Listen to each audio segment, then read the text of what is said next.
कृष्णं कमलपत्राक्षं पुण्यश्रवणकीर्तनं वासुदेवं जगद्योनिं नौमि नारायणं हरिम्।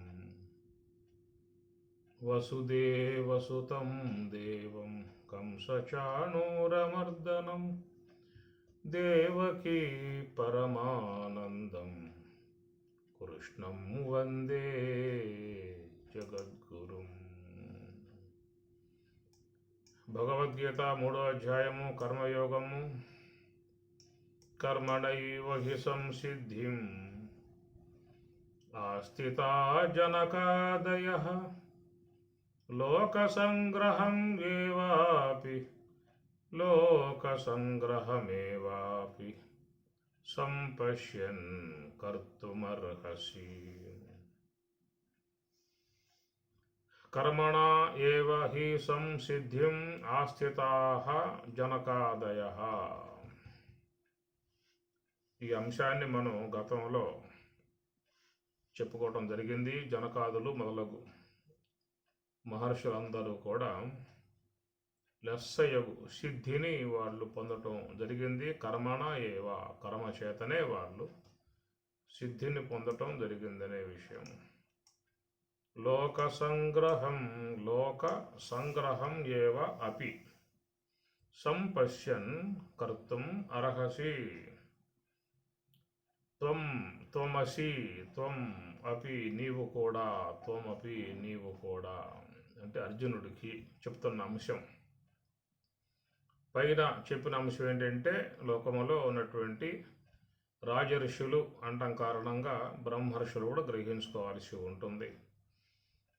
ఈ రాజర్షులుగా బ్రహ్మర్షులుగా ఉన్నటువంటి మహాత్ములందరూ కర్మయోగము చేత బ్రాహ్మీ అనుభవ సంబంధమై ఉన్నటువంటి సిద్ధిని వాళ్ళు పొందటం జరిగింది అని అంటూ, త్వం అపి నీవు కూడా, సంపశ్యన్ బాగుగా దర్శించినటువంటి వాడవై, కర్తుం అర్హసి కర్తుం చేయుటకు, త్వం అర్హసి నీవు తగి ఉన్నావు. ఎట్లా అంటే లోక సంగ్రహం ఏవ అపి. ఈ లోక సంగ్రహం అనేటువంటి అంశం పూర్వం జనకాదులు ఆచరించి వాళ్ళు సిద్ధిని పొందారు కనుక నీవు కూడా అదే మార్గంలో ప్రయాణం చేయవలసిందని చెప్పని స్వామి చెబుతున్నమాట. ఇక్కడ ఏంటంటే కొత్త పదం, ఎక్కడ మీకు ఇది పదం తగలదు భగవద్గీతలో. లోక సంగ్రహం అనే పదం వాడారు ఇక్కడ. సంగ్రహం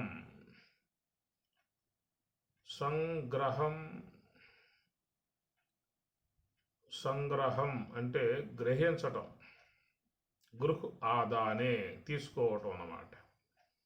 గృహ్ ఆదానే తీసుకునేటువంటి అంశాన్ని సంగ్రహము అంటారు. శంకర అంటే పరమశివుడు. శం పెడితే శంకర అంటే పరమశివుడు. సంకర అంటే చెడిపోవటం. సంకరము అంటే చెడిపోవడం అనే అర్థం వస్తుంది. ఇక్కడ సంగ్రహం అనే పదం వాడారు. గ్రహం అంటే అంటే బాగుగా అని అర్థం. గ్రహం అంటే గృహ్ ఆదానే అని ధాతువు దానికి. చంద్రుడు, భూమి మొదలైనటువంటి యొక్క వాట్లను గ్రహములు అంటారు. ఎందువల్ల అంటే అవి గృహ్ ఆదానే తీసుకుంటూ ఉన్నాయి. సూర్యుని యందు ఉన్నటువంటి కాంతి తీసుకుని అవి ప్రకాశిస్తూ ఉన్నాయి కనుక సూర్యప్రకాశమును గ్రహించి అవి ప్రకాశమానములుగా ఉన్నాయి కాబట్టి వాట్లను గ్రహములు అన్నారు. గ్రహం అని ఎందుకన్నారంటే సూర్యప్రకాశం తీసుకుని అవి చక్కగా ప్రకాశమిస్తూ ఉన్నాయి. మనకు చంద్రుడు అంటాం కదా, ఈ చంద్రుడు అనేటువంటిది ఏంటంటే సూర్యకిరణాలు భూమి మీద పడి భూమి మీద పడ్డటువంటి సూర్యకిరణాలు పరావర్తనం చెంది చంద్రుని మీద ప్రసరిస్తూ ఉన్నాయి. అందువల్ల అది వెన్నెల అని చెప్పి అన్నారు. ఆ ప్రకాశం మళ్ళా భూమిని చేరుతుంది. అదే ప్రకారంగా చంద్రుడి మీద పడ్డటువంటి కిరణాలు పరావర్తనం చెంది భూమికి చేరటాన్ని దాన్ని కూడా వెన్నెల అంటారు. మనం చంద్రగ్రహానికి పోతే మన భూమి మీద పడ్డటువంటి కిరణాలు పరావర్తనం చెంది చంద్రుడి మీదకి వచ్చినట్లయితే అవి వెన్నెలగా ఉంటుంది. సూర్యకిరణాలు చంద్రగ్రహం మీద పడి అవి భూమి మీదకి ప్రసరించినప్పుడు వెన్నెలవుతుంది. భూమి మీద పడ్డటువంటి కిరణాలు పరావర్తనం చెంది చంద్రుడి మీదకి పోతే అది వెన్నెలవుతుంది. చంద్రుడికి భూమి చంద్రుడిగా అవుతుంది. ఈ భూమికి అది మనం చంద్రుడిగా భావిస్తూ ఉన్నాం. ఏమిటంటే సూర్యకిరణాలు చంద్రుడిని చేరి అవి మళ్ళీ భూమికి వస్తాయి వెన్నెలగా. అట్లా భూమి మీద పడ్డటువంటి కిరణాలు చంద్రుడి మీదకు పోతే అది మళ్ళీ వెన్నెలవుతుంది. చంద్రుడి మీద ఉంటే ఇది వెన్నెలవుతుంది, భూమి మీద ఉంటే అవి వెన్నెలవుతుంది. ఏదైనా కానీ అన్నీ కూడా కుజుడు కానీ, శని, బృహస్పతి, ఇవన్నీ భూమి, ఇవన్నీ కూడా గ్రహములుగా చెప్పుకొచ్చేమాట. నవగ్రహాలు ఇట్లా వాడుతూ ఉంటారు. ఎందుకన్నారంటే సూర్యప్రకాశం తీసుకుంటూ ఉన్నాయి కాబట్టి గ్రహము అన్నారు. కాబట్టి గృహ ఆదానే గ్రహించటాన్ని గ్రహం అంటారు. అట్లా ఇక్కడ సంగ్రహం అని చెప్పినంటే గ్రహించటం. ఏమిటి సంగ్రహం అంటే లోక సంగ్రహం అన్నారు. లోకం అంటే లోకృ దర్శనే, మన శరీరంలో ఉన్నటువంటి ఇంద్రియాలన్నీ కూడా లోకములు అని అర్థం. లేదా స్థూల శరీరం గోళకాత్మికమై ఉన్నటువంటి స్థూల దేహాన్ని భూలోకం అంటారు. ఇంద్రియాత్మికమై ఉన్నటువంటి సూక్ష్మ దేహాన్ని స్వర్గలోకమని, తమోగుణాత్మికమై ఉన్నటువంటి కారణదేహాన్ని పాతాళ లోకము, త్రిలోకములు, భూలోకము, భువర్లోకము, సువర్లోకము ఇట్లా కూడా మనకు వాడబడుతూ ఉన్నాయి. కాబట్టి ప్రకారంగా మరి లోన ఉన్నటువంటి జీవుడు ఎంతకాలమైతే ఈ స్థూల దేహంతో సంబంధం కలిగి ఉంటాడో అంతకాలం వరకే భూలోకవాసి. ఈ భూమి మీద ఉన్నటువంటి వాళ్ళతో అనుసంధానం కలిగి వ్యవహరించవచ్చు.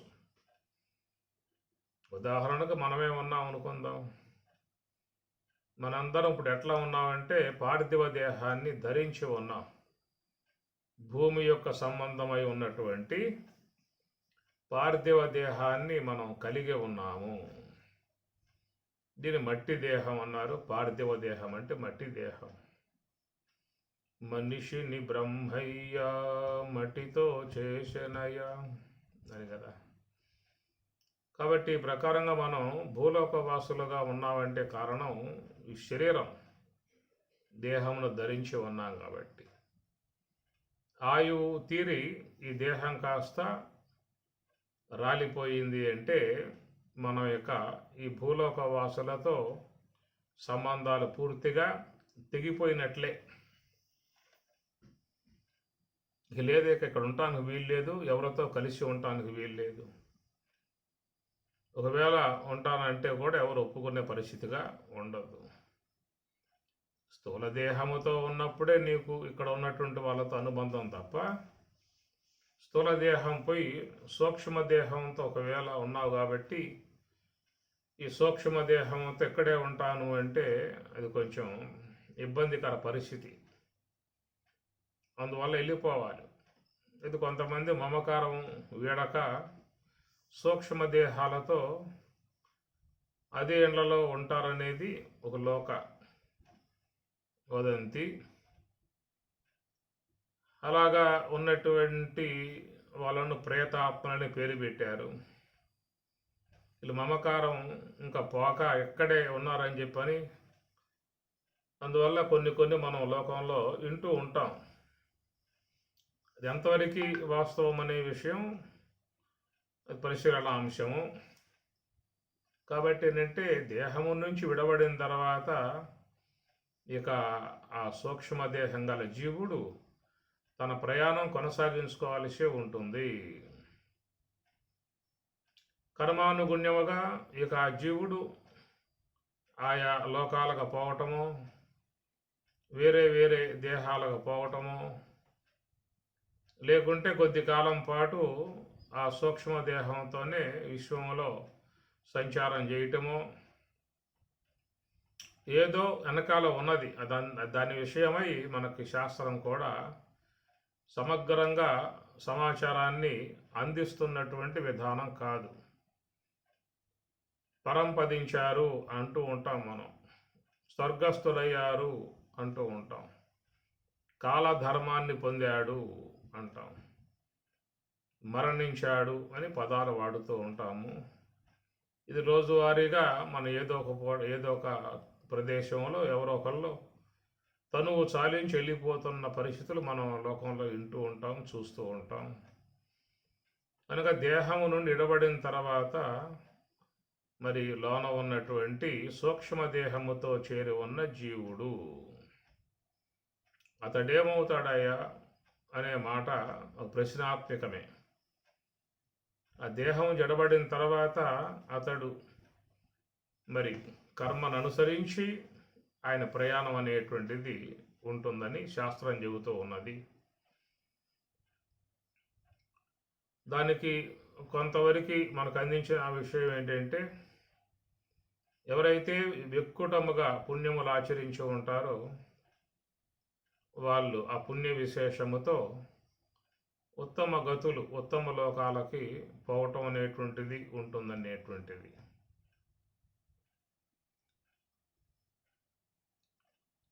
భగవద్గీతలో పరమాత్మ సాత్విక విధానంగా ఉన్నటువంటి వారు దేవతలను పొందుతారు అని, రజోగుణ స్వభావం కలిగి ఉన్నటువంటి వారు యక్ష రాక్షసులను పొందుతారని చెప్పని, తమోగుణ విధానం కలిగినటువంటి యొక్క వాళ్ళు భూత ప్రేత పిశాచ ఇలాంటి గణాల్లో చేరిపోతారని చెప్పని మన భగవద్గీతలో శ్లోకం ఉన్నది.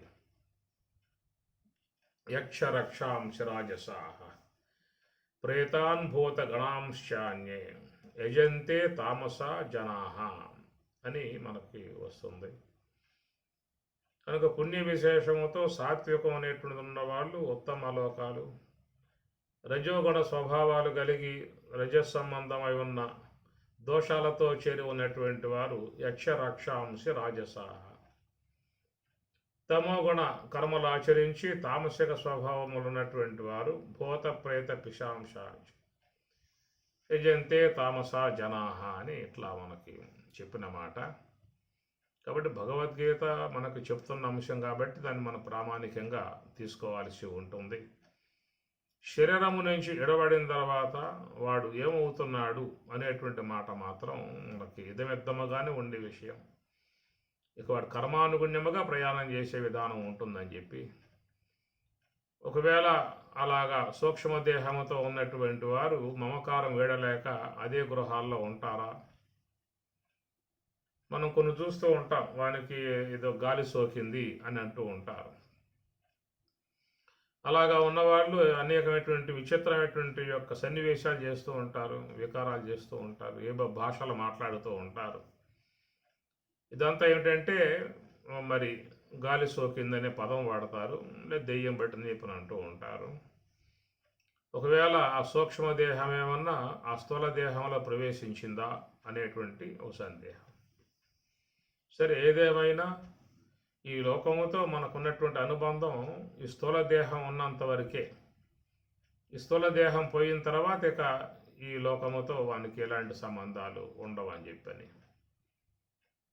మనకు అదే పరిస్థితి నిద్ర సమయంలో కూడా వస్తుంది మనకి. అది కూడా ఉదాహరణ తీసుకోవచ్చు. మనం పగలంతా మన కుటుంబ సభ్యులతో కానీ, మిత్రులతో కానీ, స్నేహితులతో కానీ, ఇతర వాళ్ళతో కానీ అనుబంధాలతో మాట్లాడుతూ ఉంటాం. నిద్రపోతే ఏముంది చెప్పండి? నిద్ర అనేది ప్రవేశించినప్పుడు అక్కడ స్థూల దేహం పనిచేయట్లా. నీ స్థూల దేహ వ్యవహారం లేదు కాబట్టి ఇక నీకు ఎవరితోనూ అనుబంధం లేదు. మళ్ళా ఆ నిద్రనే దాని నుంచి బయటపడి జాగ్రత్త అవస్థకి కనుక స్థూల దేహాన్ని ధరించి మళ్ళా వస్తేనే నీకు బయట ఉన్నటువంటి వాళ్ళతో అనుబంధం అనేది ఏర్పడుతుంది. కనుక భౌతికముగా ఉన్నటువంటి వాళ్ళతో సంబంధము, అనుబంధము ఈ దేహం అనేది ధరించి ఉంటేనే ఉంటుందనే మాటకి మనకి ప్రతిరోజు అనుభవంలోకి వస్తున్న విషయమే. గాఢ సుషుప్తికి పోతే ఏముంది? ఇంకా ఇక్కడ ఎవరున్నారు? ఎవరితో అనుబంధాలు ఉన్నాయి? ఎవరితో మనం వ్యవహరించే విధానం ఉంటుంది? ఏమీ లేవు. మళ్ళా ఆ సుషుప్తి నుంచి జాగ్రత్త అవస్థకు వస్తే ఈ స్థూల దేహాన్ని ధరించి వస్తేనే మళ్ళీ నీకు వీళ్ళతో అనుబంధం ఏర్పడుతుంది. అట్లాగా మరణం అనేటువంటి అంశంలో కూడా స్థూల దేహాన్ని పూర్తిగా ఎడవటం లాంటిది ఉంటుంది. ఆ స్థూల దేహాన్ని విడిచి తిరిగి మరలా ఈ పార్థివ దేహంతో ఈ లోకంలోకి వస్తే అప్పుడు మళ్ళా ఈ లోకవాసులతో మళ్ళీ అనుబంధం అనేటువంటిది ఏర్పడే అవకాశం ఉంటుంది. అయితే ఈ దేహం నుండి ఎరబడిన తర్వాత తిరిగి మరలా జీవుడు ఎంతకాలానికి జన్మకు వస్తాడు అనేటువంటి విషయం మీద వాని కర్మలు అనబడేటువంటి వాటిలను బట్టి ఉంటుంది అని అన్నారు. కనుక సూక్ష్మదేహములో చేరి ఉన్న కర్మలు, నానా రకములై ఉన్నటువంటి కర్మలు, కొంతమంది సాత్వికమును ప్రధానముగా తీసుకుని భయభక్తులు కలిగి విశ్వాసం కలిగి మంచిగా జాగ్రత్తగా జీవితాన్ని జీవిస్తూ కొన్ని ఉపకార సంబంధమై ఉన్న కార్యాలను ఆచరిస్తూ సత్కర్మలు ఆచరిస్తూ పుణ్యాన్ని చక్కగా సంపాదించుకునేటువంటి వాళ్ళు లోకంలో ఉన్నారు. విశ్వాసం లేక, నమ్మకం లేక, దేవుడంటే భక్తి లేక, గురువులంటే గౌరవం లేక రజోగుణాన్ని ప్రధానంగా పెట్టుకుని జీవితాన్ని జీవించే వాళ్ళు ఉన్నారు. కనుక వాళ్ళల్లో రజోగుణ సంబంధమై ఉన్న గుణాలే ఎక్కువగా పనిచేస్తూ ఉంటాయి. తత్సంబంధమై ఉన్న కార్యాలే వాళ్ళు ఆచరిస్తారు. ఆ విధంగా ఆచరించినప్పుడు తత్సంబంధమై ఉన్న కర్మలే సూక్ష్మదేహంలో ప్రవేశిస్తూ ఉన్నాయి. ఆ తర్వాత వాళ్ళ యొక్క పరిణామం ఆ కర్మలను బట్టి వాళ్ళు ప్రయాణం చేయటం అవుతుంది అన్నారు. ఈ తమో గుణం అనబడే చూసినట్లయితే తమహతు అజ్ఞానజం విద్ధి మోహనం సర్వదేహినం ప్రమాద ఆలస్య నిద్రావిహి అన్నట్లుగా ఆ తమో గుణంలో చిక్కుకుని వాళ్ళు తామసిక సంబంధమై ఉన్నటువంటి కర్మలు ఆచరించే విధానంగా ఉంటాయి. కాబట్టి మరి ఆ తమో గుణ సంబంధమై ఉన్న అజ్ఞానాన్ని వాళ్ళు బాగా పెంపొందింపజేసుకోవడం అనేటువంటిది జరుగుతుంది. అచ్చపు చీకటిన్బడి గృహవ్రతులై విషయ ప్రవిష్టులై చచ్చుసుబుట్టు సుమ్మరల చెర్విత చెర్వెనులైన వారికి జెచ్చర పుట్టునే పరులు చెప్పిననైన నిజేక్షనైన కానలకు ఏగిననైన హరి ప్రబోధముల్ అచ్చపు చీకటిన్బడి గృహవ్రతులై విషయ ప్రవిష్టులై అని భాగవతం చెప్తున్నటువంటి మాట. అజ్ఞానేన ఆవృతం జ్ఞానం తేన ముహ్యంతి జంతవః అని భగవద్గీత చెబుతున్నమాట. కాబట్టి ఈ ప్రకారముగా తమస్సుకు లోనై అజ్ఞానానికి వశులై మరి లోకంలో మానవులు ప్రవర్తిస్తూ ఉంటారు. అలాగా తామసిక సంబంధమై ఉన్న కర్మలను సంపాదించుకునేవాళ్ళు. ఈ ప్రకారంగా 3 గుణాలు ప్రధానంగా కలిగి జీవుల లోకంలో జీవిస్తూ ఉన్నారు. కాబట్టి ఎవరి యొక్క సూక్ష్మదేహంలో ఏ కర్మలు ఉన్నాయో అనేది ఎవరు చెప్పగలుగుతారు? కాబట్టి ఆ చిట్టా అంత ఇప్పేది వెనకాల ఉన్న చట్ట పరిధికి వెళ్ళిపోతుంది. పురాత వెంటగాని వరమీడు దైవంబు చేత కొలదిగాని వ్రాత కాదు పురాత కజుడు కర్త చేతకు తాగర్త విశ్వదాభిరాము పురాత వెంటగాని వరమీయుడు దైవంబు అని చెప్పని అంటారు. కాబట్టి ఈ ప్రకారంగా మరి లోన ఉన్నటువంటి జీవుడు ఈ సూక్ష్మ దేహాన్ని ఉపకరణంగా చేసుకుని కొంతమంది సాత్వికమును ప్రధానముగా పెట్టుకుని జీవించే వాళ్ళు ఉన్నారు.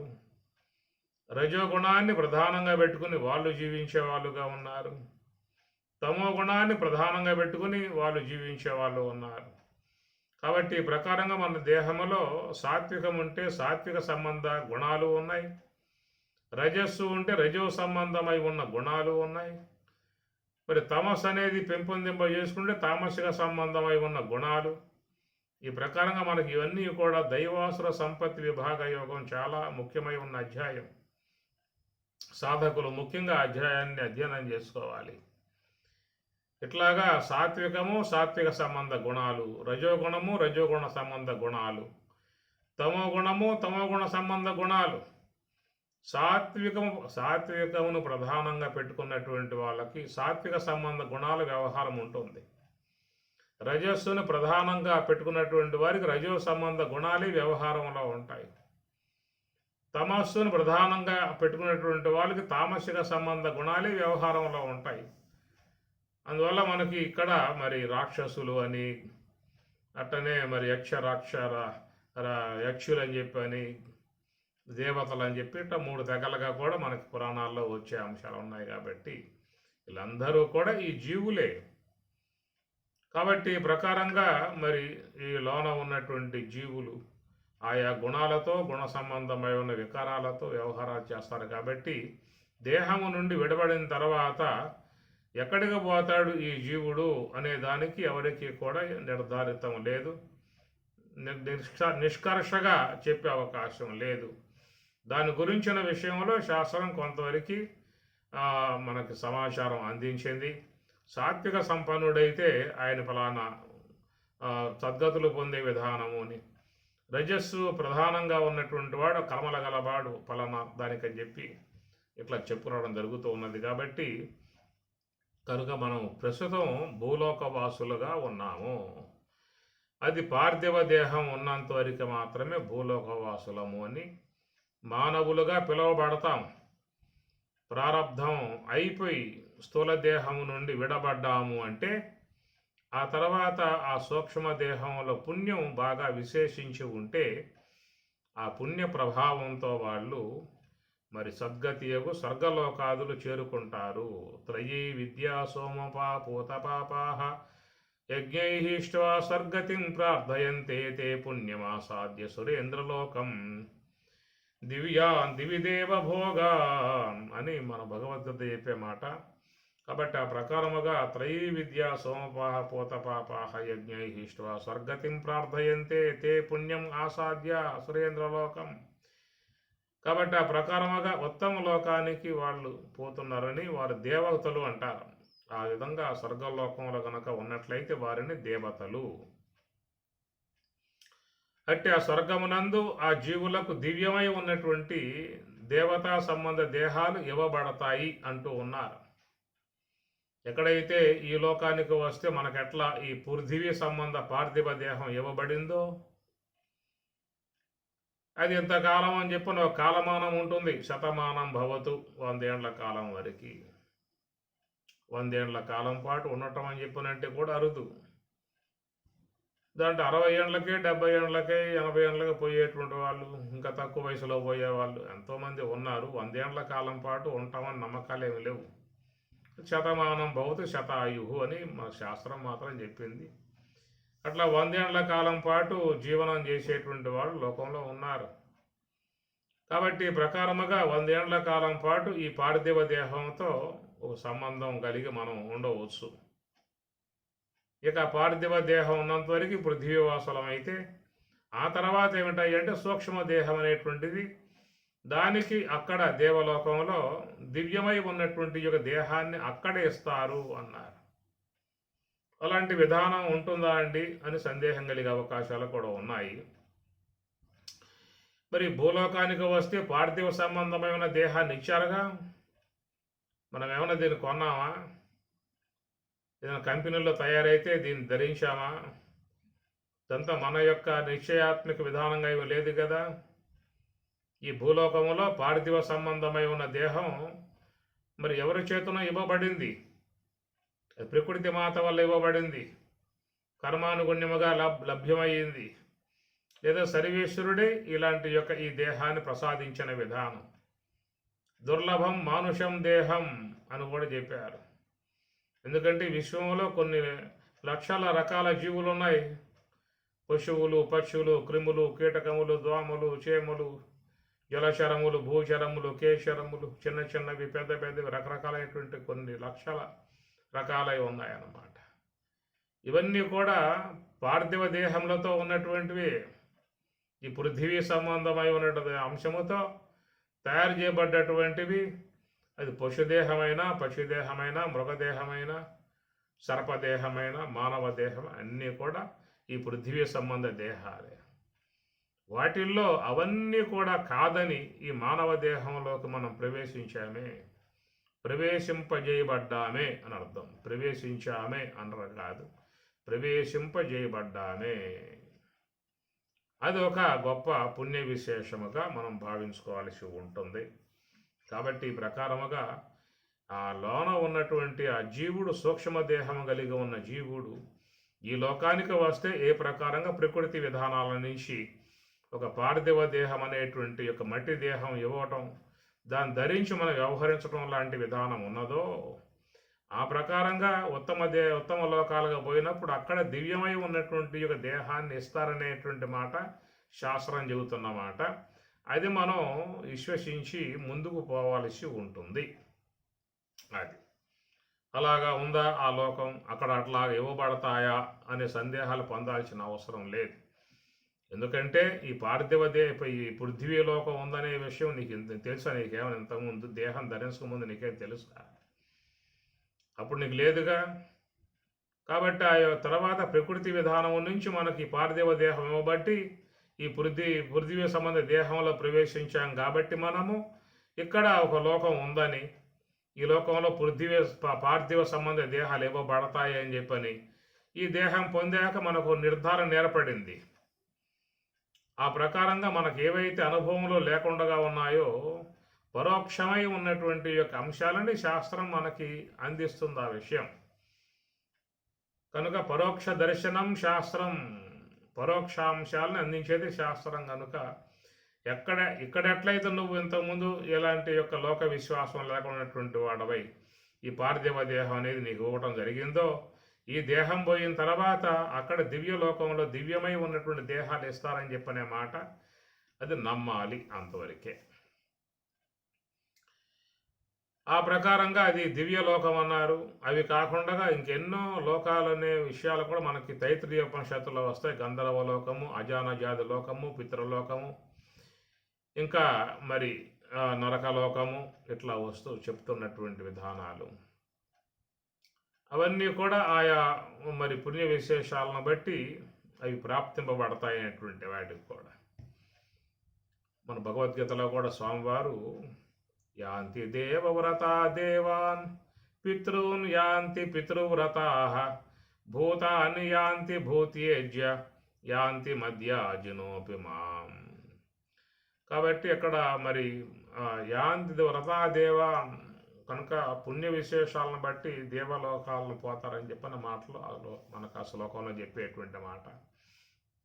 ఈ ప్రకారంగా మరి ఆ దేహమును జడబడిన తర్వాత కర్మానుగుణ్యముగా ఆ జీవుడు ప్రయాణం చేసే విధానము, వైష్ణవులు బోధించే విధానములో ఎవరైతే విష్ణువుని భక్తిపూర్వకంగా ఆరాధన చేస్తారో, కైంకర్యం ఆయనకి నివేదన చేస్తారో, విష్ణువుని ఆరాధించేటువంటి వారు ఆ తర్వాత కాలంలో వాళ్ళు విష్ణులోకానికి వాళ్ళు చేరుకొని సాలోక్య, సామీప్య, సాయుజ్య ఇత్యాది చతుర్విధములై ఉన్నటువంటి యొక్క మోక్షం వాళ్ళకు లభిస్తున్నట్లుగా వైష్ణవం బోధించే మాట.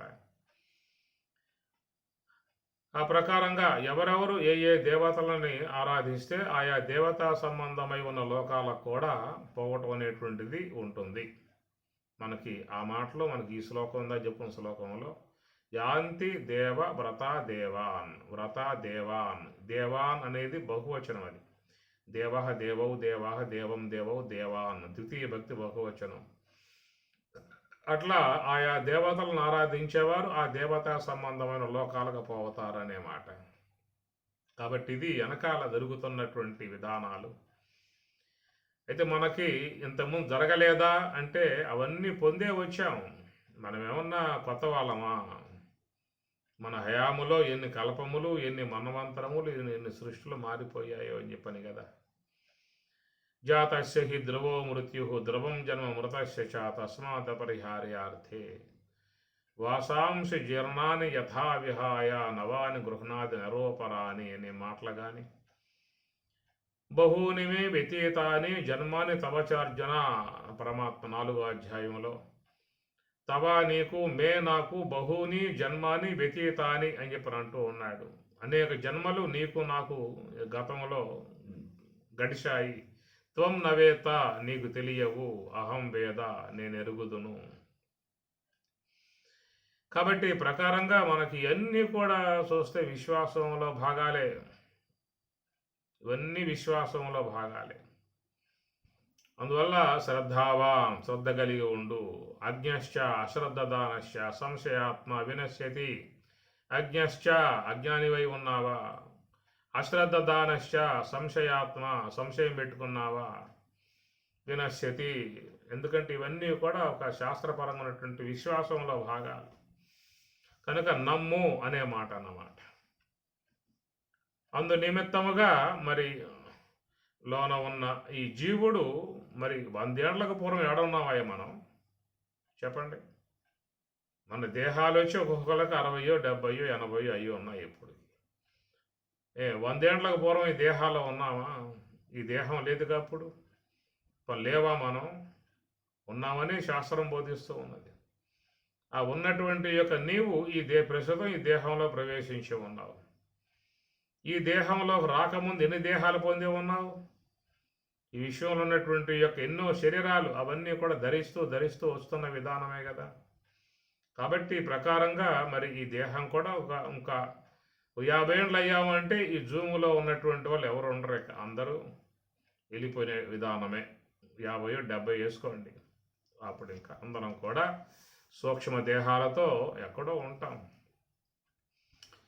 అయితే పరమాత్మ చెప్పిన విధానంగా ఎవరైతే జ్ఞానాన్ని అధ్యయనం చేస్తూ ఉన్నారో, యోగాన్ని శీలిస్తూ ఉన్నారో, యమ నియమ ఆసన ప్రాణాయామ ప్రత్యాహార ధారణ ధ్యాన సమాధి ఇలాంటి జ్ఞానతత్వాన్ని అధ్యయనం చేసేటువంటి వారు మాత్రం నమే భక్త ప్రణశ్యతి, వాళ్ళు ఎలాంటి యొక్క హానిని పొందరు అని చెప్పని అంటూ ఉన్నాడు. యోగ భ్రష్ట అభిజాయేతే, ఈ యోగ మార్గంలో జ్ఞాన మార్గం ఉన్నారు కాబట్టి వారు మరి చక్కగా ఉత్తమ గతులు ఉత్తమ దేహాలు పొందటం అనేది జరుగుతుందని చెప్పని స్వామి చెప్తున్నమాట. మనం ఆ విశ్వాసం కలిగి ఈ మార్గంలో ప్రగాఢముగా ఉండాలి. తత్వశాస్త్రాన్ని బాగా అధ్యయనం చేసేటువంటి విధానంగా ఉండాలి. మనం లోకంలో అనేకమైనటువంటివన్నీ కూడా ఎంతో శ్రద్ధగా చేస్తూ ఉంటాం, భక్తిగా చేస్తూ ఉంటాం, ఎంతో నమ్మకంగా చేస్తూ ఉంటాం, ఓర్పుగా చేస్తూ ఉంటాం, పని కట్టుకుని చేస్తూ ఉంటాం, ఎన్నెన్నో చేస్తూ ఉంటాం. కానీ ఆధ్యాత్మికం అనేటువంటి విషయం రాగానే దీనికి వాయిదాలు వేస్తూ ఉంటాం, ఇప్పుడు కాదులేండి అంటూ ఉంటాం. కనుక లోన ఉన్నటువంటి జీవుణ్ణి ఉద్ధారకం చేసేటువంటి యొక్క మార్గం ఈ జ్ఞాన మార్గం. ఎంతెంత జ్ఞానం సూక్ష్మదేహంలో ప్రవేశిస్తుందో అంతంత రక్షణగా ఆ సూక్ష్మదేహానికి ఆ జ్ఞానం అనేది ఉంటుంది. రాబోయే కాలంలో వాళ్ళకు మంచి సద్గతి విధానముగా ఉన్నటువంటిదిగా స్వామి చెప్తున్న మాట. కాబట్టి ప్రకారంగా ప్రస్తుతం మనం మానవులము భూలోక వాసులముగా ఉన్నటువంటి దానం కాబట్టి ఇది భూలోకము అన్నారు. స్థూల దేహము భూలోకము అన్నారు. గోళకాత్మికమై ఉన్నటువంటి ఈ శరీరం రాలిపోయిన తర్వాత ఇంద్రియాత్మికమై ఉన్నటువంటి సూక్ష్మదేహం ఉన్నది. 19 ముఖాలు కలిగి ఉన్నటువంటి సూక్ష్మదేహం. కనుక దానికి భగవంతుడు బాల్యం, యవ్వనం, వృద్ధాప్యం అనే అంశాలు సూక్ష్మదేహానికి పెట్టలేదు. బాల్యం, యవ్వనం, వృద్ధాప్యం అనేటువంటి దశలు స్థూల దేహానికి మాత్రమే పరిమితమై ఉన్నాయి. లోన ఉన్న సూక్ష్మదేహానికి ఇవి లేవు. అందువల్ల అలాంటి బాల్యం అని, యవ్వనం అని, వృద్ధాప్యం అని పరిణామ విధానాల సూక్ష్మదేహం లేకపోవడం కారణంగా అది ఎల్లవేళలా అది మనగలిగే అవకాశం సూక్ష్మదేహానికి ఉన్నది. కాబట్టి ఆ ప్రకారంగా ఆ సూక్ష్మదేహం అనేటువంటిది మరి భగవంతుని చేత తయారు చేయబడింది. 19 ముఖములు కలిగి ఉన్న విధానము ఏకోన వింశతి ముఖ. ఆ ప్రకారం కంటికి గోచరించకుండా ఉండటం కారణంగా సూక్ష్మదేహం అన్నారు. కనుక అట్టి ఆ సూక్ష్మదేహం మరి ఈ శ్వాస ఆగిపోవటంతో ఈ స్థూల దేహము నుండి అది ఎడబడుతుంది.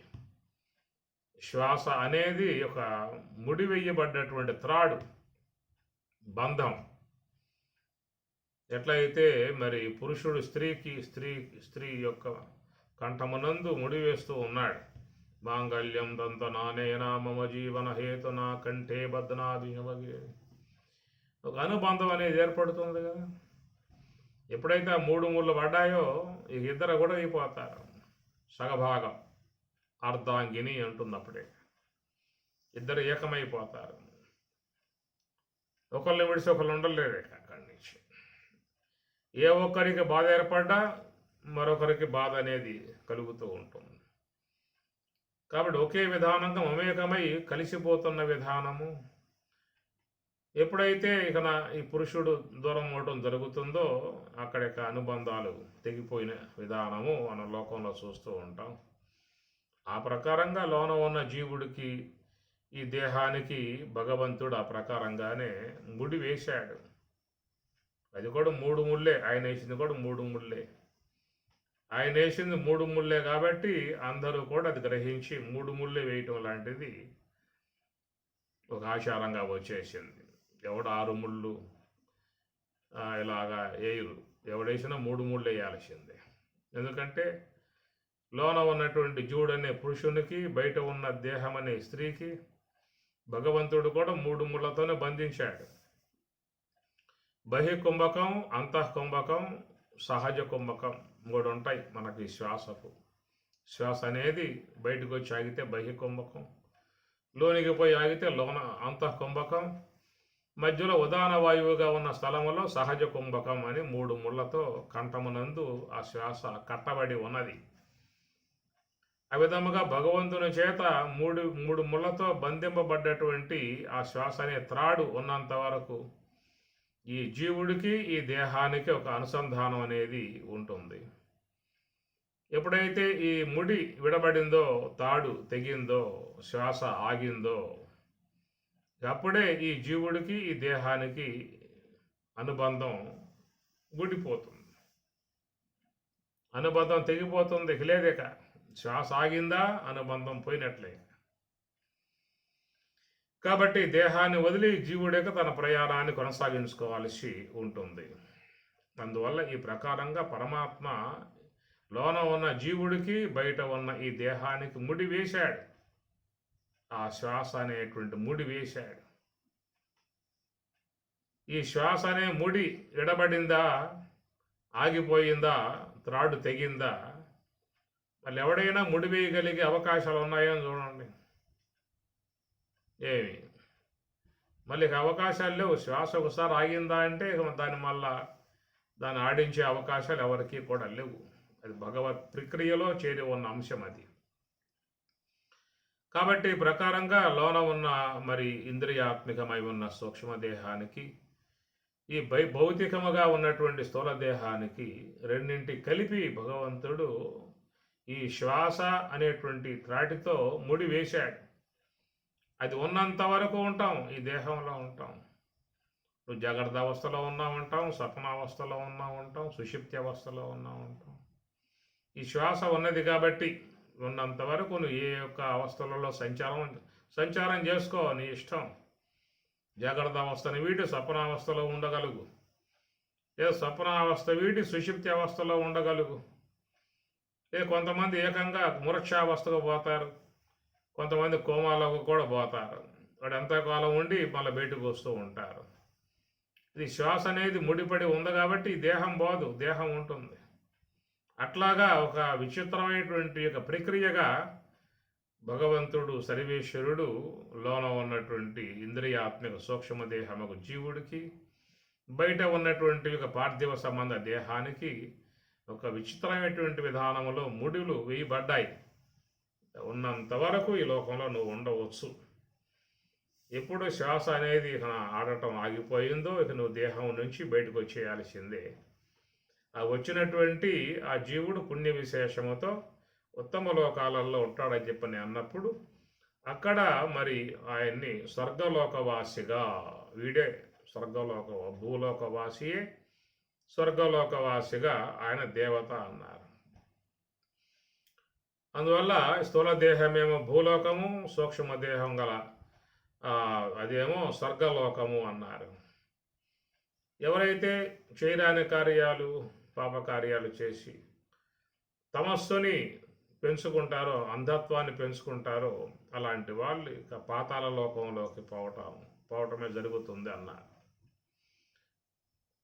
అందం తమః ప్రవిశంతి అవిద్యాముపాసతే తతః భూయః ఇవతే తమః యా విద్యాయామృత అసుర్యా నామతే లోకాః అంధేన తమసా ఆవృతాః అని ఈశావాస్యం 3వ మంత్రం చెప్తూ ఉన్నది.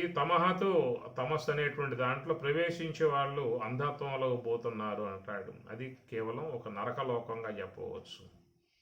ఈ 3 లోకాలు స్థూల దేహాన్ని బట్టి, సూక్ష్మ దేహాన్ని బట్టి, కారణ దేహాన్ని బట్టి ఈ 3 లోకాలు అనబడేటువంటి ఉన్నాయి. మనమే భూలోకవాసులం, మనమే స్వర్గలోకవాసులం, నరకలోకవాసులం. స్థూల దేహం ఉంటే భూలోకవాసులం, సూక్ష్మ దేహం కలిగి ఉంటే స్వర్గలోకవాసులం, కారణ దేహాన్ని తమస్సును పెంచుకుంటే నరకలోకవాసులు. 3 లోకాలు. లోక సంగ్రహం ఏవాపి, ఇది లోక సంగ్రహం అని చెప్పనే మాట చాలా గొప్ప పదం ఇది. ఈ అంశాన్ని మనకి భాగవతంలో కూడా ప్రస్తావన చేశారు. లోకంబులు లోకస్తులు లోకేశులు తెగిన తుది అలోకంబు పెంజీకటి కవ్వల ఎవ్వడు ఏకాకృతి నుండునో వానినే సేవింతున్. ఇది చాలా విచిత్రముగా ఉన్నటువంటి ఒక పద్యం అండి. చాలామందికి దిక్కుతోయిన వ్యవహారం. లోకంబులు లోకేశులు లోకస్తులు తెగిన తుది అలోకంబు. ఈ లోకములు లోకస్తులు లోకేశులు ఇవన్నీ కూడా దాటుకుంటూ పోవాలట.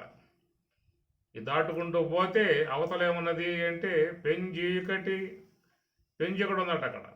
పెంజీకటి గాఢాంధకారం, పెంజీకటి కవ్వల ఆ గాఢాంధకారానికి అవతల ఉన్నటువంటి ఏకాకృతి ఏకమేవా ద్వితీయం బ్రహ్మ అనేటువంటి బ్రహ్మస్వరూపం అనేది అక్కడ ఉందట.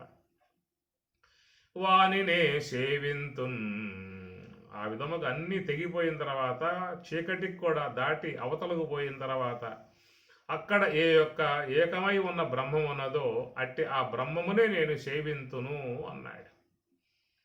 అంటే మనం కూడా అలాంటి విధానంగా ఆయన సేవించాలంటే మనం కూడా ఇక ఏదో ఒక రకంగా ప్రయాణం చేయాల్సి ఉంటుంది. లోకంబులు లోకేశులు లోకస్తులు దాటుకొని పెంచీకటి వస్తుంది. అది కూడా దాటుకుని పైకి పోగలిగితే అక్కడ మనం ఏకమై అద్వితీయమై ఉన్నటువంటి బ్రహ్మము యొక్క స్వరూపానుభవాన్ని పొందవచ్చు. ఏంటి చెప్పండి, దీనికి ఎవరైనా ప్రయాణం చేసే అవకాశాలు ఉన్నాయా? అవన్నీ ఒక పారమార్థికముగా ఉన్నటువంటి అంశాలు. భౌతికముగా చూస్తే నీకు వాటి యొక్క అర్థం గోచరించదు, పరమార్థంలో చూస్తేనే గోచరిస్తుంది. లోకంబులు లోకేశులు లోకస్తులు తెగిన తుది అలోకంబు. ఇది నివృత్తి మార్గం. ఎవరైతే మనస్సును హంస యొక్క ఆశ్రయంలో ఉంచి మరి అంతర్ముఖులై ప్రయాణం చేస్తారో, అంతర్ముఖులై ప్రయాణం చేసినప్పుడు వాళ్ళు ఆ సాధనలో, ఆ ధ్యానములో ముందుగా ఈ స్థూల దేహం నుండి విడబడతారు. దాన్నే తన్మయత్వము అంటారు. తనువుని మరచిన స్థితి తన్మయత్వము. వాళ్ళకి ధ్యానములో ఇక వాళ్ళకి ఆ స్థూల దేహము యొక్క సంబంధ స్పృహ ఉండదు. అదొక స్థితి ఉంటుంది. ధ్యానములో పోగలిగే వాళ్ళకి మాత్రమే ఉంటుంది. నిశ్చలముగా శ్వాసయందు మాత్రమే నిఘా పెట్టి ఉన్నప్పుడు కలిగేటువంటి మార్పులు అద్భుతముగా ఉండే మార్పులు. ఇవి ధ్యానములో చక్కగా నిశ్చలముగా మనస్సును కలిగి మనస్సు కలిగి ప్రయాణం చేసేటువంటి వాళ్ళకు మాత్రమే అనుభవానికి వచ్చేటువంటి అంశము. ఇది మనకు సీతారామాంజనేయంలో రామచంద్ర స్వాముల వారు ఎంత బాగా చెప్తారు. స్థూల శరీరంబు సుస్థిరంబుగనుండు సర్వేంద్రియంబులుపశాంతి నందు సన్మనఃపవనముల్ చంచలింపకయుండు కామాది శత్రువర్గము నశింసు స్ఫురత్తు అమానిత్వాది సుగుణముల్ సమకూరు ఘన గుణాతీత లక్షణమునదవు బొలుపారు వైరాగ్య బోధోపరతులు సంపూర్ణంబులై మది బొదలుచుండు పరమ సుఖవార్ది ఒప్పొంగి పారుచుండు ముందట వసించి మోహించి మోక్షలక్ష్మి సర్వమును బ్రహ్మమును జూచు శాంతి నిధికి. క్రమం, చక్కటి క్రమం మీకు సీతారామాంజనేయంలో రాముడు చెప్పేట విధానం. ఇది ధ్యానములో కలిగేటువంటి చక్కటి ఒక అనుభవం అన్నమాట. స్థూల శరీరంబు సుస్థిరంబుగనుండు. ధ్యానములో మనసు అనేది అంతర్ముఖమై నిశ్చలత్వాన్ని పొందుతుందో వాళ్ళకి దేహం అంతయు కూడా మెల్లమెల్లగా స్పృహ కోల్పోతుంది. ఆ దేహం అనేటువంటిది పూర్తిగా విడబడి ఉన్నటువంటి స్థితి ధ్యానములో వస్తుంది. అక్కడి నుంచి వాళ్ళు దేవభూములలో ప్రయాణం చేయటం అనేది చెప్తారు. అక్కడి నుంచి అక్కడ కలిగేటువంటి అనుభవాలు చాలా దివ్యముగా ఉండే అనుభవాలు. అవన్నీ కూడా మరి వాళ్ళు దాటుకుంటూ కేవలం సర్వమును బ్రహ్మమను చూచు శాంతిని, ఆ బ్రహ్మమే తానై ఉన్నటువంటి స్థితిని పూర్ణముగా చేరుకోవాలి. ఈ మధ్యలో కలిగేటువంటి అనుభవాలను పట్టుకొని అవే గొప్పగా భావించుకునే పరిస్థితులు లోకంలో చాలామందిలో ధ్యానం చేసే వాళ్ళలో కనపడతా ఉన్నాయి. అక్కడే ఆగిపోయినట్లయితే నీ గమ్యం ముందుకు సాగే అవకాశాలు లాంటివి మాత్రం ఉండవు. ఇది ధ్యానం చేసేటువంటి వారు గమనించుకోవాల్సినటువంటి అంశము ఏమి. కాబట్టి ఈ ప్రకారంగా అవి గొప్పగా భావించుకుంటూ ఉంటారు. గతంలో కూడా మీకు చెప్పినటువంటి అంశం మీకు జ్ఞాపకం ఉండవచ్చు. మీరు మీ ఊరు నుండి ఒక పట్టణానికి పోతూ ఉన్నప్పుడు ఆ కారులో, మీ సొంత కారులో ప్రయాణం చేస్తూ ఉంటారు. ఆ ప్రయాణం చేసే విధానాలలో దారిలో చాలా ఉన్నటువంటి అనేక దర్శనమిస్తూ ఉంటే గ్రామములు కానీ పట్టణాలు కానీ, ఇంకా అనేక దేవాలయాలు, అనేకమైన నదులు, కాలువలు, అన్ని కూడా దర్శనమిస్తూ ఉంటాయి. అవన్నీ చూస్తున్నటువంటి ఆ కారులో ఉన్నటువంటి పసిబిడ్డ అయ్యగో చూడండి ఎట్లా ఉన్నాయో, అదిగో గోపురం, అదిగో నది, అదిగో ఇల్లు, అదిగో గ్రామం అంటూ ఉంటాడు. కానీ దాంట్లో ఉన్నటువంటి పెద్దవాళ్ళు మాత్రం అవేం గమనించుకోరు. ఎందువల్ల తను చేరాల్సింది గమ్యస్థానం తన ఊరు, తన ఇల్లు, తన స్వస్థలం. ఆ భావనతో ఉంటారు తప్ప ఇవన్నీ పట్టించుకోరు. అయితే పసిబిడ్డ కాబట్టి అవన్నీ చూస్తూ వాడు కిరతలు కొడుతూ ఉంటాడు. అలాగా ఈ ధ్యానములో ఉన్నటువంటి వాళ్ళు కూడా ఇలాంటి ఏవైనా కొన్ని అనుభవాలు కలుగుతూ ఉన్నట్లయితే వాటిని ఆశ్చర్యంగా వాళ్ళు భావించుకొని, అవేవో గొప్పగా భావించుకొని వాటినే ముచ్చటించుకుంటూ చెప్పుకుంటూ ఉంటారు. కానీ సాధకులు, నిజమైనటువంటి అవగాహన పొందినటువంటి వారు మాత్రము ఇవన్నీ కూడా గమనించకుండా కేవలం సర్వమును బ్రహ్మమును చూసు శాంతి నిధికి, ఆ బ్రహ్మము యొక్క స్వరూప స్థితి వెళ్ళిపోయేదాకా వాళ్ళు వీటి యొక్క విషయం మీద దృష్టి పెట్టరు. వాళ్ళ లక్ష్యం బ్రహ్మమును పొందటము అనే అంశం. కాబట్టి ధ్యానములో, నివృత్తి మార్గంలో ప్రయాణం చేసేటప్పుడు అనేకమైనటువంటి అనుభవములు ఏర్పడేటువంటి విధానం ఉంటుంది.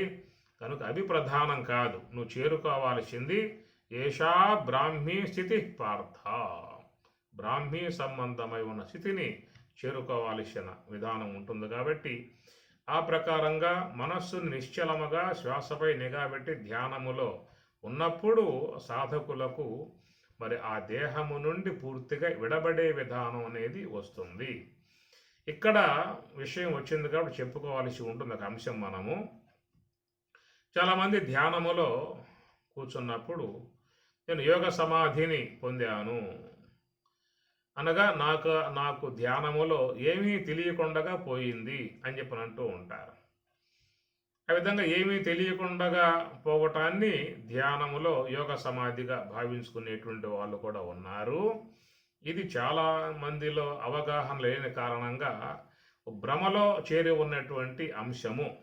ఏమిటని చెప్పానంటే, మనం ధ్యానములో ఉన్నప్పుడు మామూలుగా 2 అంశాలు మనలో ప్రవేశిస్తాయి.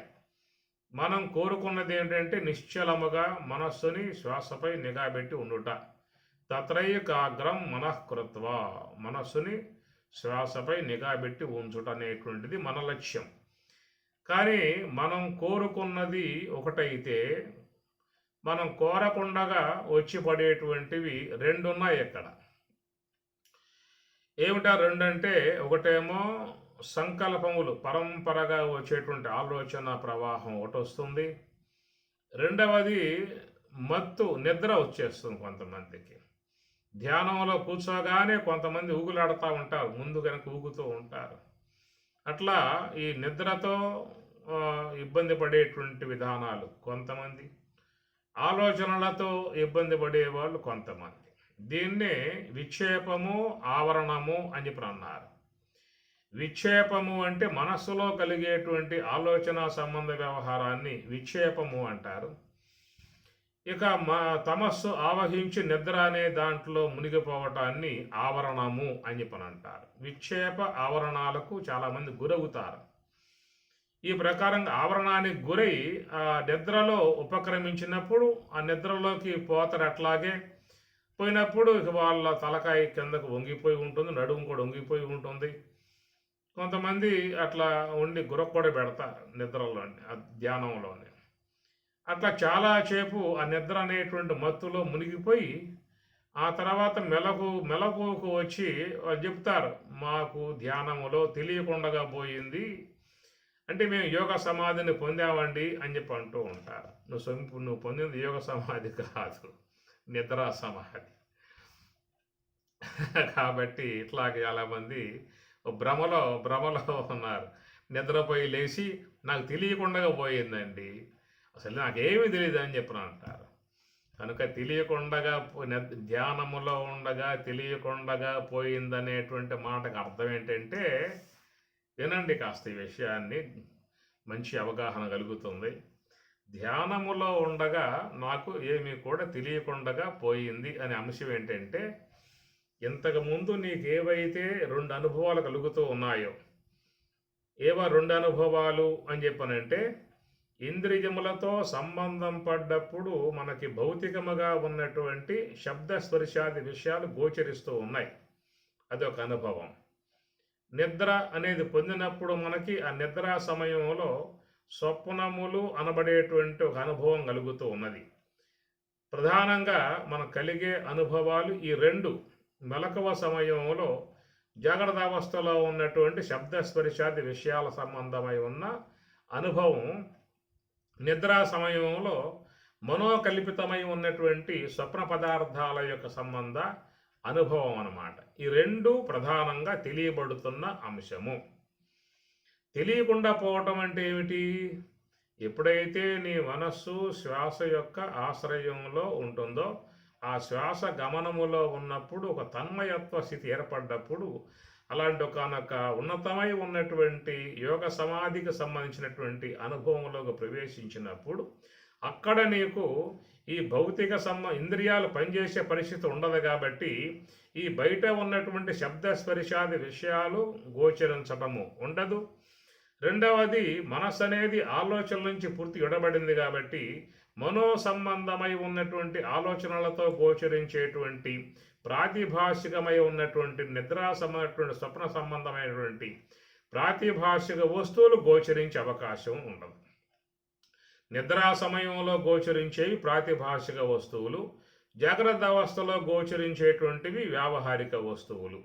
కాబట్టి ఈ వ్యావహారిక సంబంధమై ఉన్న వస్తు అనుభవం కానీ, ప్రాతిభాషిక సంబంధమై ఉన్నటువంటి యొక్క మనో సంబంధ కల్పిత వస్తువులు కానీ, ఈ 2 తెలియబడకుండా పోవటమే తెలియంతనం అనే దానికి అర్థం. అక్కడ నీకేమున్నది? నీ తెలుస్తూ ఉన్నది. ఏం తెలుస్తుందని చెప్పనంటే, తన్మయత్వంలో ఉన్నావు, నిశ్చల స్థితిలో ఉన్నావు, ఆనంద స్థితిలో ఉన్నావు, కేవలం భగవత్ తత్వం యొక్క ఆస్వాదంలో ఉన్నావు. అక్కడ నీకు అన్ని తెలియబడుతూ ఉంటాయి. అది ఆ తెలుసుకునే విధానమే సాత్వికం. ఆ సాత్వికం అంటం కంటే కూడా దాన్ని శుద్ధ సాత్వికము అనవచ్చు. కనుక ఆ శుద్ధ సాత్వికం అనేది ఏముంది అక్కడ అంటే, నీకు వ్యావహారిక సంబంధమై ఉన్న శబ్దాది విషయాలు తెలియబట్టం లేదు. ప్రాతిభాషిక సంబంధమై ఉన్నటువంటి మానసిక సంబంధమై ఉన్న ఆలోచన సంబంధమై ఉన్న రూపాలు తెలియబట్టం లేదు. నాకు తెలియబడకుండా పోయాయి అనేటువంటి యొక్క మాటకు అర్థం ఇది. అంతే తప్ప ధ్యానంలో నిద్రపోయి నాకు తెలియకుండా పోయిందనేటువంటి భ్రమలో పడటం కాదు. ఇవన్నీ కూడా చాలామంది ధ్యానం యొక్క విషయాల్లో చాలా భ్రమలో ఉన్నారండి. ఇవన్నీ కూడా ఒక్కొక్క అంశాన్ని కనుక కొంచెం చర్చకి పెట్టగలిగితే ధ్యానం చేసేటువంటి వారికి సరైనటువంటి అవగాహన కలిగే అవకాశం ఏర్పడుతుంది. చాలామంది మరి గురువులుగా ఉన్నటువంటి వాళ్ళు కూడా వాళ్ళు చేస్తున్న పొరపాట్లను, అవే ఆ గ్రహపాట్లను వాస్తవములని చెప్పిన వాళ్ళు కూడా బోధించి ఇంకా భ్రమలలో తోసివేసే వాళ్ళు ఎక్కువ మంది కనబడుతూ ఉన్నారు. కాబట్టి ప్రకారముగా నాకు ధ్యానములో ఏమీ తెలియకుండా పోయిందనే మాట ఏంటంటే, నీకు ఈ యొక్క వ్యావహారిక సంబంధమై ఉన్న వస్తు జ్ఞానం కానీ, ప్రాతిభాషిక సంబంధమై ఉన్న సూక్ష్మదేహం యొక్క సంబంధమైన ప్రాతిభాషిక వస్తువులు కానీ, అనగా స్థూల దేహం యొక్క సంబంధమై ఉన్న వ్యావహారిక వస్తువులు కానీ, సూక్ష్మదేహ సంబంధమై ఉన్న ప్రాతిభాషిక వస్తువులు కానీ, ఈ రెండూ తెలియకుండా కలిగే అనుభవం ధ్యానములో వస్తుంది. అంటే ఆ ధ్యానములో ఏం తెలుస్తుందయ్యా అంటే, నిశ్చలముగా ఉన్నాను, ప్రశాంతముగా ఉన్నాను, ఆనందముగా ఉన్నాను, ప్రకాశమానుడనై ఉన్నాను. అక్కడ కలిగే అనుభవాలన్నీ కూడా అది మాటలతో చెప్పేటువంటి అంశములు కావు అంటాడు వేమన. అచలతత్వమనగా అనుభవగమ్యంబు చూపి చెప్పరాదు, సూక్ష్మమదియే మదికి తోచుగాని మర్మమెన్నగరాదు, విశ్వదాభిరామ వినురవేమ. అచలతత్వమనగా అనుభవగమ్యంబు, అచలము అంటే కదలకుండగా ఉన్నటువంటి స్థితి. ధ్యానములో అది వచ్చేటువంటి యొక్క విధానం ఉంటుంది. అలాంటి ఆ స్థితిలోకి పోయినటువంటి ఆ అనుభవం ఉన్నదే, అది కేవలం ఎవరికి వారికి దాంట్లో అనుభవంగా వచ్చే అంశమే తప్ప దాన్ని మాటలతో చెప్పాలంటే ఏం అర్థం అవుతుంది చెప్పండి. అది గూఢార్థము ఘనుడెరుగును, మూఢాత్ముండే మెరుగుమునసిన వేలన్, గాఢాలింగన సౌఖ్యము ప్రౌఢాంగన ఎరుగుగాక బాలే మెరుగున్ అని వేమన ఉదాహరణ చెప్పుకొస్తాడు. ఈ ఉదాహరణ కూడా కొంతమంది వినటానికి కొంచెం ఇబ్బందిగా ఉన్నా కానీ దాంట్లో ఉన్న వాస్తవం మాత్రం అందరికి తెలిసిన విషయమే. గూఢార్థము ఘనుడెరుగును, ఆ లోన ఉన్నటువంటి పారమార్థిక అంశము లోనగా పోయిన వాడికి అర్థమవుతుందయా, బయట ఉన్నవానికి ఏమర్థం అవుతుంది అనేది వేమన భావన. గాఢాలింగన సౌఖ్యము, ఒక యువతి యువకులు పొందేటువంటి యుక్త వయసు వచ్చినటువంటి వాళ్ళు పొందేటువంటి అనుభవం ఏదో వాళ్ళకి తెలియబడుతుంది. కానీ బాలే మెరుగు, 2 ఏళ్ళు 3 ఏళ్ళు ఉన్న బాలకి ఏం తెలియబడుతుందనే మాట కేవలం మరి సాధనా సంబంధ అనుభవం లేకుండా ఉన్నటువంటి వాళ్ళకేం గోచరిస్తుంది. ఆ స్థితికి ఎవరైతే వెళతారో వాళ్ళకి మాత్రమే గోచరింపబడేటువంటి యొక్క అంశం అనేటువంటి మాటగా చెప్తున్నమాట వేమన. కాబట్టి ప్రకారముగా మరి ఆ ధ్యానములో ఉన్నప్పుడు మరి ఈ స్థూల దేహం, సూక్ష్మదేహం, కారణదేహం ఈ మూడింటిని దాటిన తర్వాత అవతల ఉన్నటువంటి పెంజీకటి అనే మాట ఏంటంటే అది మాయ అని అర్థం. మలిన సాత్విక అవిద్యను దాటిన తర్వాత ఉండేది శుద్ధ సాత్విక మాయ, అది ఈశ్వర ఉపాధి అన్నమాట. ఈశ్వర ఉపాధియగు మాయను కూడా దాటిన తర్వాత ఉండేదే ఏకాకృతి, ఏకమై ఉన్నటువంటి అద్వితీయమై ఉన్నటువంటి బ్రహ్మ అనే మాటగా భాగవతంలో లోకంబులు, లోకేశులు, లోకస్తులు తెగిన తుది అలోకంబగు పెంజీకటి కవ్వల అనే మాట ఏంటంటే స్థూలదేహం, సూక్ష్మదేహం, కారణదేహం ఈ దాటిన తర్వాత ఈ యొక్క శుద్ధ సాత్విక మాయ ఉన్నది ఈశ్వరోపాధి. ఆ ఈశ్వరోపాధియే ఆ చీక పెంచీకటిగా అని చెప్పని అది దాటిన తర్వాత ఉండేది శుద్ధ బ్రహ్మం అని చెప్పనే మాటగా మన భాగవతంలో చెప్పిన అంశము ఇక్కడ మనం జ్ఞాపకం చేసుకున్నట్లయితే లోక సంగ్రహం ఏవ అపి సంపశ్యన్ కర్తుం అర్హసి. సంపశ్యన్, సం బాగుగా, పశ్యన్ చూడగలిగేటువంటి వాడవు కమ్ము. ఇది కొంచెం లోతుగా ఉండే అర్థాలు, కొంచెం అంశం మిగిలి ఉన్నది, దాన్ని రేపు మనం చూద్దాం. ఓం సహనా భవతు సహనౌ భునక్తు సహ వీర్యం కరవావహై తేజస్వినావధీతమస్తు మా విద్విషావహై. ఓం శాంతి శాంతి శాంతి.